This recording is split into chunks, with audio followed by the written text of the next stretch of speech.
নমস্কাৰ বন্ধু-বান্ধৱীসকল, মই পৱন আৰু আমাৰ পাৱাৰ ষ্টৰী ইউটিউব চেনেলত তোমালোকক সকলোকে আন্তৰিক স্বাগতম জনাইছোঁ।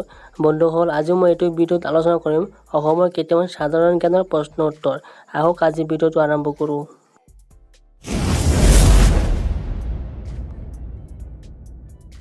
বন্ধুসকল, সাধাৰণ জ্ঞানৰ 1 নম্বৰ প্ৰশ্নটো হৈছে 2011 চনত লোকপিয়লৰ সমীক্ষা অনুসৰি অসমৰ ভিতৰত সৰ্বাধিক জন থকা জিলাখনৰ নাম কি?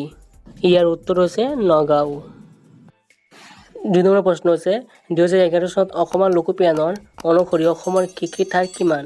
ইয়াৰ উত্তৰ হৈছে 73.18। 3 নম্বৰ প্ৰশ্ন হৈছে অসমৰ কোনখন জিলাত পুৰুষ মহিলা অনুপাত হাৰ সৰ্বাধিক?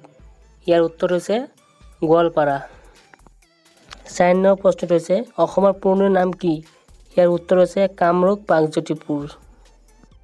5 নম্বৰ প্ৰশ্নটো হৈছে 2001 চনৰ পৰা 2011 চনৰ ভিতৰত অসমৰ জনসংখ্যা বৃদ্ধিৰ শতকৰা হাৰ কিমান? ইয়াৰ উত্তৰ হৈছে 16.93। অসমত মুঠ জিলা কেইখন? ইয়াৰ উত্তৰ হৈছে 35খন। 7 নম্বৰ প্ৰশ্নটো হৈছে অসমৰ ভাষা উৎপত্তি কেতিয়া হৈছিল? ইয়াৰ উত্তৰ হৈছে খ্ৰীষ্টম 9ম-10ম শতিকাৰ মানৱ।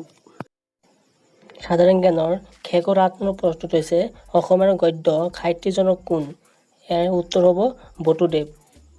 চাই ভাল লাগিলে লাইক, কমেণ্ট, শ্বেয়াৰ আৰু ছাবস্ক্ৰাইব কৰি বেল আইকনটো প্ৰেছ কৰি দিয়ক। আজি ইমান আছিল, আকৌ দেখা হ'ব নতুন ভিডিঅ' লৈ।